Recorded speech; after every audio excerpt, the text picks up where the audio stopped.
unbelievably outraged by Donald Trump's attack last night on Dr. Christine Ford, which to me was the vilest moment in already a sea of vileness by Donald Trump.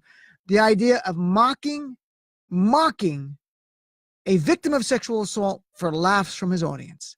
And I thought he couldn't go lower. I mean, I'll remind you, this to me was one of the lowest. Let's hear that when he mocked the disabled reporter. I didn't think he could get lower than this. Here's clip number 1. Written by a nice reporter. Now the poor guy, you got to see this guy. Oh, I don't know what I said. I don't remember. He's going like, I don't remember. Oh, maybe that's what I said. This is 14 years ago. They didn't do a retraction. I didn't think Donald Trump could actually sink lower than mocking a disabled reporter, but I was wrong. A few months later during the campaign, when women came forward after that Access Hollywood tape was released, where he bragged about sexually assaulting women, and women came forward and said, he did that very thing that's in that tape. He did to me. Here's how Donald Trump responded, and listen to the crowd cheering. Here's clip number 2. Every woman lied when they came forward to hurt my campaign. Total fabrication. The events never happened. Never. All of these liars will be sued after the election is over.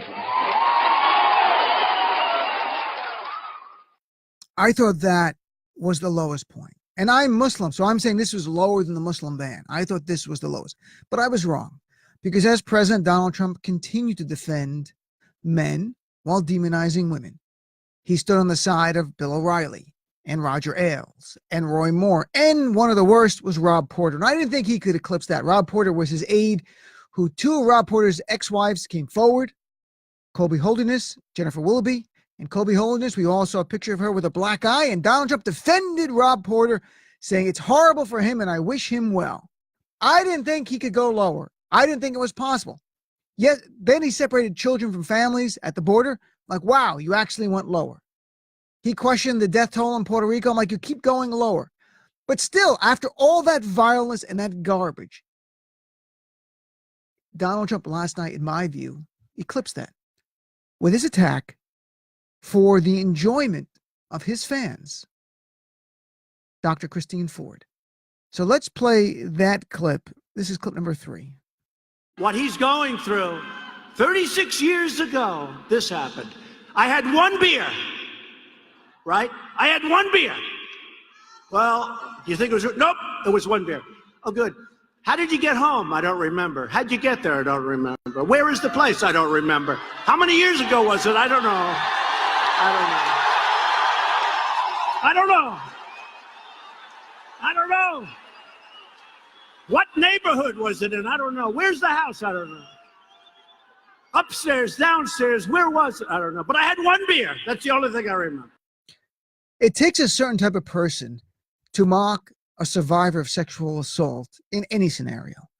It takes a whole different level of psychopath, sociopath, to do it for the enjoyment of strangers, to ridicule and demean a victim of sexual assault like that. In fact, Donald Trump lied in that clip. He said things like, she didn't know what neighborhood. No, we know what neighborhood's in. He said, she didn't know what floor she was on. No, very clearly, if you watch the testimony, she was on the 2nd floor. And after Brett Kavanaugh sexually assaulted her, they walked, him and Mark Judge went back, pinballed, as she said, down the stairs as they left. So Donald Trump lied to his crowd. Not that it matters. His base likes to be lied to. They have no self-esteem and no decency whatsoever. But listen to that cheering. And are a few Republicans saying it's wrong? Susan Collins, well, this doesn't help. Jeff Flake, Lisa Murkowski was the most outspoken on it, Republican from Alaska. Will this make them not vote for Brett Kavanaugh? I don't care. That's not what I'm talking about. I'm not here today to talk about Brett Kavanaugh. We've talked that to death. What I'm here talking about is living in a country where the president of the United States will demonize victims of sexual assault and his base will cheer that. This is where we are today in the United States of America, thanks to one person, Donald Trump. And I want to hear from people on this. I want to play a clip of Maya Wiley, she's on MSNBC all the time. She's great. She's a former attorney for Bill de Blasio here in New York. I met her at an event years ago before she was before she left the mayor's office, when she was still working at the mayor's office. She's a former U.S. attorney.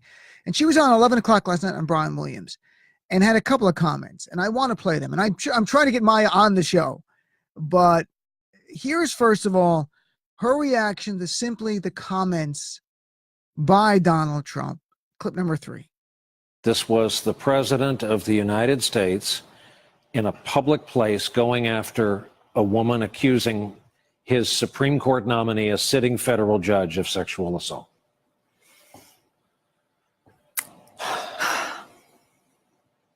There's a certain moment in which, in this country, I think we all need to take a breath and say, who are we? And this is one of those moments. To make fun of what is nothing less than a clear, raw expression of trauma is something that we should, as a nation, say, no. It is not okay. It is not acceptable. And it's not about what you believe is truth or not truth. It's just about whether or not we have any compassion whatsoever for our fellow citizen. And I couldn't agree more, because I'm not talking about in the context of Democrat, Republican support of Brett Kavanaugh. She said, it doesn't matter the truth there. She said what matters is that we live in a nation where the president of the United States will, for the enjoyment of his base, mock, demean, and ridicule a woman who's a victim of sexual assault.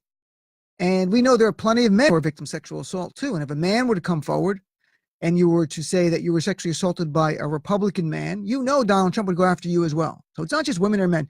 It's the idea of survivors, people who have been victims. And then in Maya, you could hear her emotion in the first part of the clip. And then here is Maya saying, what is the message sent by Donald Trump's comments? And I thought this was very insightful. Clip number 5. Did Dr. Ford's attorney get it about right tonight that this is why more women don't come forward? Absolutely. If you think, now remember that the social science, I mean, even if we just take this from the standpoint, I'm put on my faculty hat, right, you're the of college social professor. Science. The social science tells us that people do not come forward because they feel ashamed, they feel fear, they feel that they will be blamed, they feel that they will not be believed. And we have the single most powerful man in the country telling people, you will be belittled, you will be ostracized, you will be in the square of public opinion, you will be ridiculed.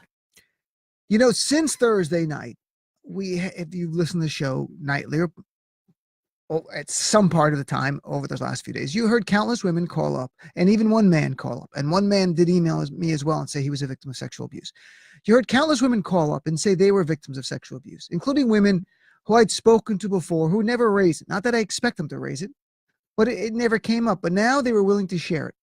And what you heard over and over again is that they didn't come forward because they did not want to be victimized again. They didn't want to be attacked for it. Or secondly, as Maya touched on, the idea that in their own mind, although it was wrongly, they wondered if they were at fault, or at least someone would say, you did something to cause this.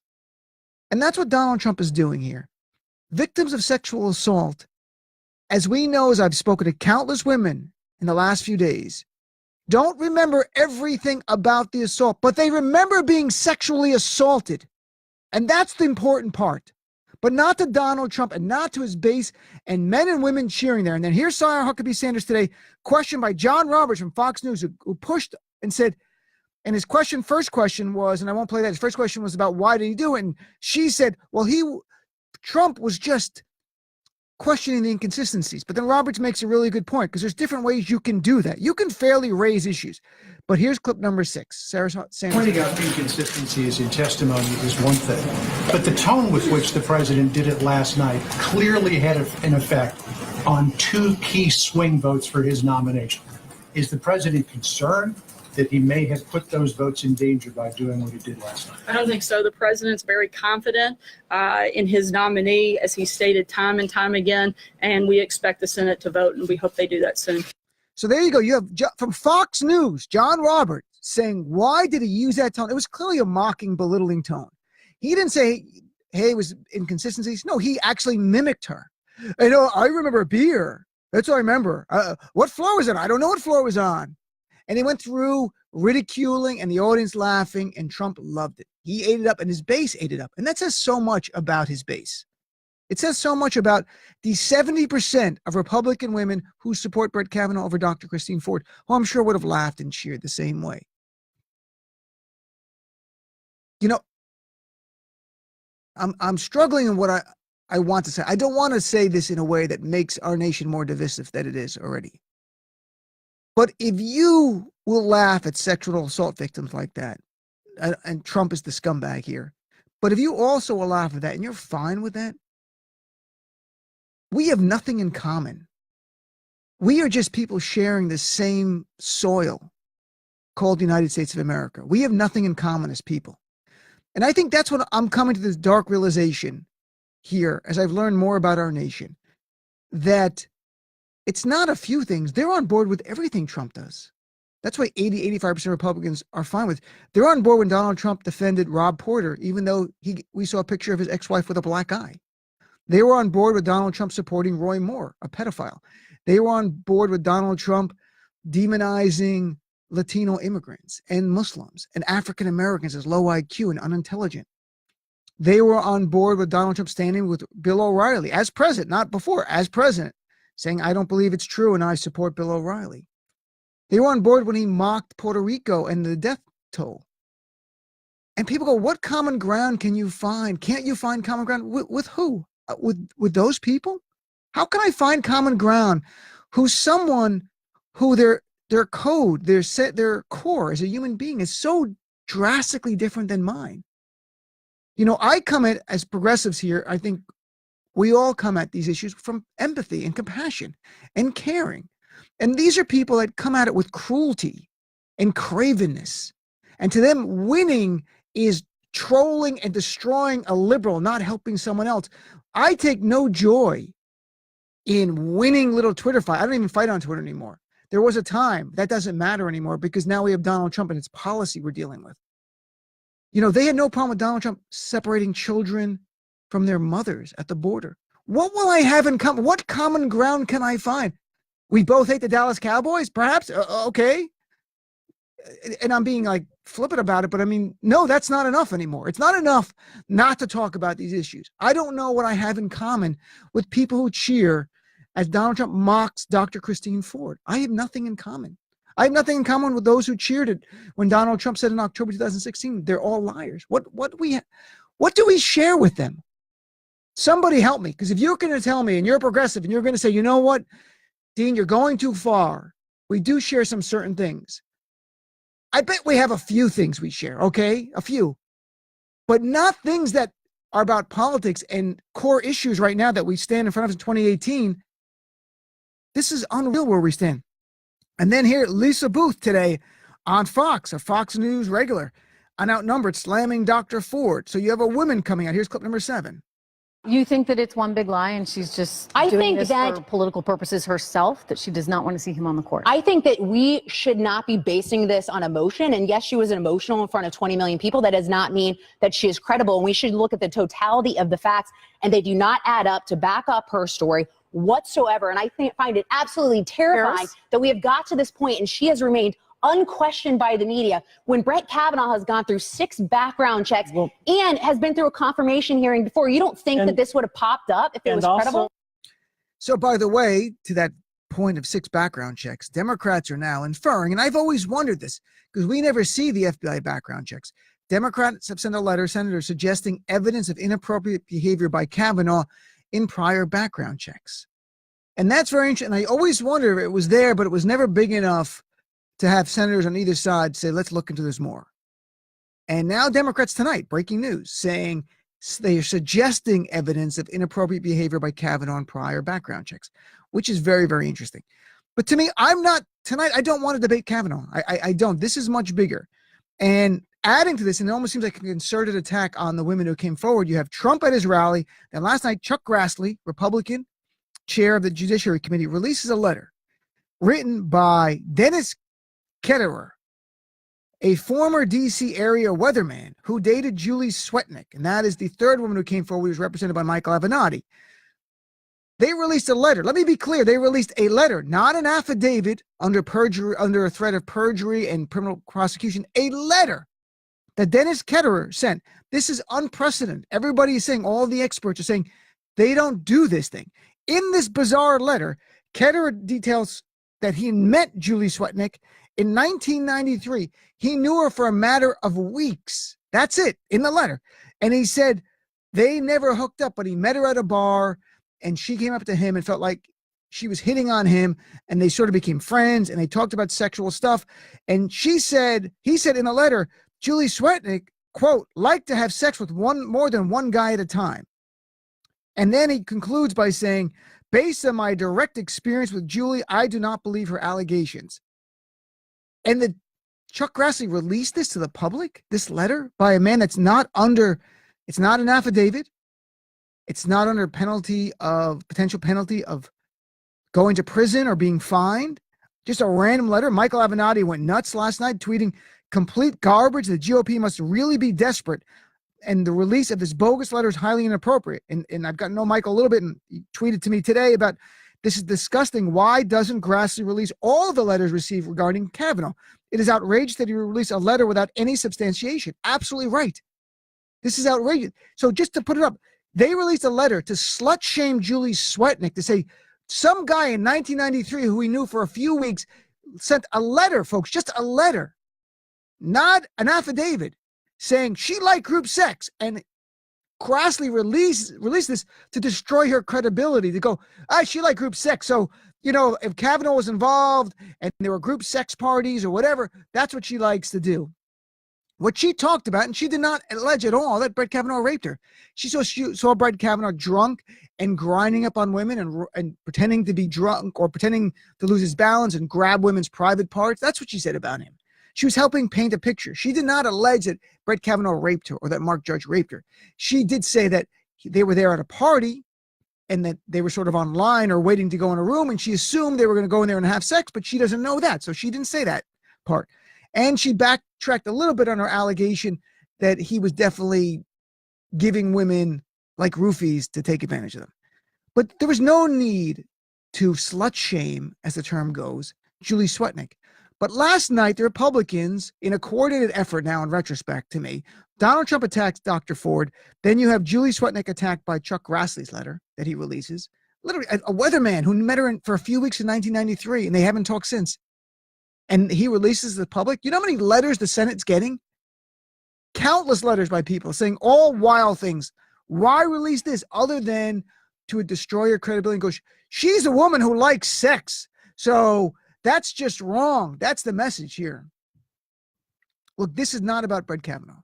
I don't want to talk about Brett Kavanaugh tonight. I want to talk about, do you want to accept a nation where the president of the nation has no problem demonizing a victim of sexual abuse to the enjoyment and cheers of his crowd? And that we have a few muted responses, but from few Republicans, and that's it. Folks, if you want to change cultural norms, there's different ways of doing it. Me Too had a big movement. The next way is electorally, because right now, clearly the Republican Party is not caught up with where our nation is going.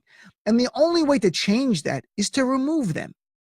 And we have that power within our hands in 34 days to vote and get rid of every single Republican. And if there's any Democrat out there who's not believing women, get rid of them as well. This is not partisan. This has got to be an issue that transcends that if you want to change our nation. But if you're fine with a president and his party and his supporters mocking sexual abuse victims, or at least not speaking out about it, then don't do anything. But I can't be silent, and I hope you can't either. So let's take a break. Come back. I want to hear from you on this issue about Donald Trump. What can we do to change cultural norms? How can we make this a nation where women or men who are victims of sexual abuse know they can come forward against somebody in power, because that's what this is, it's someone in power, and know they'll be believed as opposed to victimized again? How can we inch closer to that moment, that time? How do we have gender equality when it comes to the women? That's what this is really about for women, is gender equality. So let's take a break, come back. I'd love to hear from you. 866-997-4748. Progressive values are the best of American values, and we need to keep fighting for them to save our country. Don't go anywhere. This is the Dean Obeidallah Show on SiriusXM Progress 127.